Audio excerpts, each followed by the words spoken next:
मैं अपने छोटे बच्चों को 2 से 10 साल के बच्चों को कैसे इम्प्रूव करा सकती हूँ कि वो इंग्लिश इसलिए बोले, वो आगे जाके दिक्कत ना हो। Collect word meaning. आप जितना हो सके बच्चों को छोटा छोटा जो डेली यूज में वर्ड मीनिंग कलेक्शन है। Friends, hello, good evening to all my YouTube family and most welcome to our channel Lovely Official में आप सभी का स्वागत है। My name is Lovely and I am from Bihar. तो आप लोगों को मेरे चैनल बहुत बहुत स्वागत है। और मैं आज भी एक बहुत ही इम्पोर्टेंट सब्जेक्ट टॉपिक लेके आई हूँ, जिसे बहुत ही आसान तरीक़े से हम उसे यूज करके अपने बच्चों को अप्लाई कर सकते हैं और उसे हेल्प कर सकते हैं उसके ग्रोथ में, उसमें इम्प्रूव कर सकते हैं कि how to improve speak in English. हम अपने बच्चों को कैसे इंग्लिश बोलने के लिए सिखा सकते हैं। आज मेरा यही टॉपिक रहेगा कि मैं अपने छोटे बच्चों को 2 से 10 साल के बच्चों को कैसे इम्प्रूव करा सकती हूँ कि वो इंग्लिश फ्लुएंटली बोले, वो आगे जाके दिक्कत ना हो। English it is not subject, it is language. यह एक लैंग्वेज है, भाषा है। और भाषा की कोई सब्जेक्ट नहीं होती है। इसे पढ़ने के लिए कोई रूल नहीं होती है, रेगुलेशन नहीं होती है। It is not grammatical.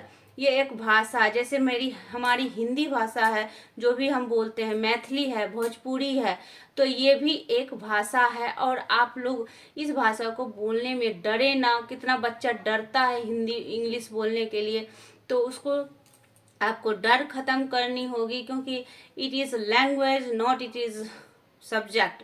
अगर आप ग्रामेटिकल जाओगे तो रटते रटते रह जाओगे, आप कभी नहीं सीख सकते हो। You can never learn it, you can never speak it. So मैं एक ऐसा 5 ऐसा आपको इजी टिप्स बताऊंगी, जिससे आप अपने बच्चों को अप्लाई करके फ्लुएंट इंग्लिश सिखा सकते हो। मैंने अपने बच्चे पे खुद अप्लाई किया, खुद पे भी अप्लाई की हूँ इस चीज़ को, तो आज मैं कुछ बोल पाती हूँ। तो मैं आपको बताती हूँ, क्योंकि मैं बिलोंग करती हूँ विलेज से, और वहाँ की पढ़ाई में इंग्लिश बहुत ही कम होता था। हम लोग को ग्रामेटिकल ज़्यादा पढ़ाया जाता था, जिसके कारण मेरा भी इंग्लिश वीक था। लेकिन अभी मैंने एवरीडे अप्लाई करते करते करते करते कुछ सीखा है। तो मैं आप लोगों को बताऊंगी, आप भी अपने बच्चों पे अप्लाई करें, वो ज़रूर बोलेगा। तो फर्स्ट टिप्स ये है कि ये एक सब्जेक्ट नहीं है, एक लैंग्वेज है, और इसे लैंग्वेज की तरह बोलना है। तो सबसे पहले हम इन 5 टिप्स को ज़रूर सुनिए, और ये 5 टिप्स मैं ऐसे आसान तरीका बताऊंगी, जिसे आप अप्लाई करोगे तो आपका बच्चा बहुत ही आसानी से इंग्लिश बोलना सीख सकता है। सबसे पहला तो है कि आप क्रिएट करो इन्वायरमेंट क्रिएट, मतलब घर में आप माहौल बनाओ इंग्लिश बोलने का। आप इंग्लिश में बातें करो, छोटे छोटे वर्ड बच्चे से बातें करो। Sit down, go there, what are you eating, what are you saying, what do you do. तो ये छोटे छोटे शब्द, सेंटेंस उनको बोलना सीखें, उनसे बातें करें, तो वो धीरे धीरे सुनेगा। सबसे पहले तो बच्चों में लिसनिंग पावर जरूर बढ़ाएं, कि आप बोलोगे तभी वो सुनेगा तो वो अप्लाई करेगा, वो बोलेगा। तो सबसे पहले है कि आप घर में बोलोगे तभी वो सुनेगा, और जो चीज़ सुनेगा वो बोलेगा। जैसे छोटा बच्चा, उसे तो कहीं से सीखता नहीं है, जो सुनता है वही वो बोलता है। तो जैसे माँ बोलना सिखाते हैं, पापा बोलना सिखाते हैं, तो वो वही चीज़ बोलता है। तो बचपन से ही अगर आप उसके साथ अप्लाई करोगे इंग्लिश में, मॉम, डैड, गो, ईट, ये सब छोटे छोटे वर्ड बोलोगे, तो उसको बचपन से सुनेगा, बचपन से वो बोलेगा। तो इसको आप माहौल को क्रिएट करें, create your environment in your house. Second है कि कलेक्ट वर्ड मीनिंग। आप जितना हो सके बच्चों को छोटा छोटा जो डेली यूज में वर्ड मीनिंग कलेक्शन है वो करवाएं। छोटा छोटा जो डेली यूज का वर्ड होता है वो उससे लिखवाएं, उसको यूज करें, उसको अप्लाई करें, बच्चे को बोले, बच्चे से पूछें। तो क्या होगा, वो डेली रूटीन में जितना वो लर्न करेगा, जितना वो अभ्यास करेगा, तो उसके लिए आसान होगा बोलना, उसका हेजिटेशन दूर होगा, और वो बोलेगा, धीरे धीरे बोलेगा, उसके हेजिटेशन दूर हो जाएगा। It is not subject, it is language. ये लैंग्वेज है, और ये समझ ले, जितना आप उसको बोलिएगा, जितना आप उसको सुनाइएगा, उतना वो जल्दी सीखेगा और वो बोलेगा। तीसरा क्या है कि आप उसे रीडिंग करवाएं, रीडिंग कराएं, स्टोरी बुक रीडिंग करवाएं, स्टोरी बुक रीडिंग करवाएं, कॉमिक्स रीडिंग करवाएं, शॉर्ट शॉर्ट स्टोरी उसको बताएं, रात में सोते समय उसको सुनाएं, छोटा छोटा story, there was a crow, it was very thirsty.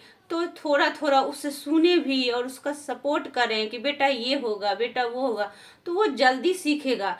तो क्या है कि आप उसे स्टोरी सुनाओ, फिर उसे रीडिंग करवाओ छोटा छोटा, तो इससे होगा कि उसका हेजिटेशन दूर होगा और वो बोलेगा, फ्लुएंटली बोलना है उसको।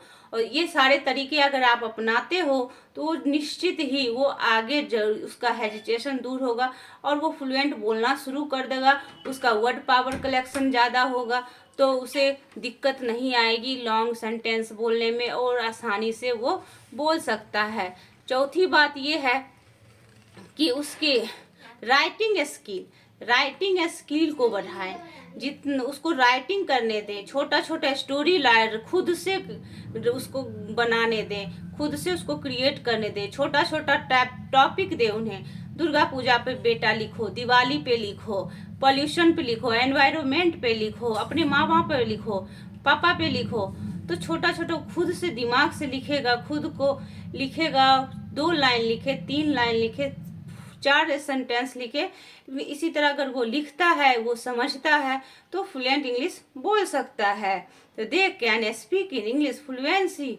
उसके बाद आप उसको कहीं भी जाता है तो रीडिंग एडवर्टाइज न्यूज़पेपर। अगर आपका बच्चा समझदार है, 7 साल का है, 8 साल का है, तो आप न्यूज़पेपर घर में इंग्लिश जरूर ले, कॉमिक्स ले और एडवर्टाइज जो भी आता है उससे पढ़वाएं। अगर आप मार्केट जा रहे हो, एडवर्टाइज इंग्लिश में लिखा हो तो बेटा पढ़ो तो क्या लिखा हुआ, इसका मीनिंग तो समझाओ। तो ये सब चीज़ें करते रहोगे आप तो वो ज़रूर एक दिन अच्छा फ्लुएंट इंग्लिश बोलेगा, समझेगा। पहले वो सुनेगा, फिर समझेगा, फिर बोलेगा। क्यों हमारे टीचिंग लाइन में सिखाया गया है कि सबसे पहले बच्चों में लिसनिंग पावर होना बहुत ज़रूरी है। लिसनिंग जो होता है, सुनने का कौशल, लिसनिंग स्किल का इम्प्रूवमेंट करना जरूरी है। पहले सुनो, फिर उसको बोलो। सुनेगा तभी वो बोलेगा, बोलेगा तभी वो समझेगा, उसके बाद ही बोलेगा, उसके बाद उसको लिखेगा, पढ़ेगा, उसके बाद लिखेगा। लास्ट में आता है राइटिंग। पहले होता है listening, speaking, reading and writing, तब लास्ट में वो लिख सकता है और फ्लुएंटली बोल भी सकता है। तो ये 4-5 रूल जो है आप अपने घर में अगर बच्चों के साथ अप्लाई करते हो, इन्वायरमेंट चेंज कर देते हो, उसकी रीडिंग स्किल चेंज करते हो, उसकी राइटिंग स्किल पर ध्यान देते हो, रीडिंग पे word meaning correction, daily use का वर्ड मीनिंग, आप उसके साथ छोटे छोटे सेंटेंस के साथ बातें करते हो, तो उसके स्पीकिंग में ज़रूर ही इम्प्रूवमेंट होगा और आपका बच्चा अच्छा बोलेगा, उसका हेजिटेशन दूर होगा और कहीं बोलने से घबराएगा नहीं।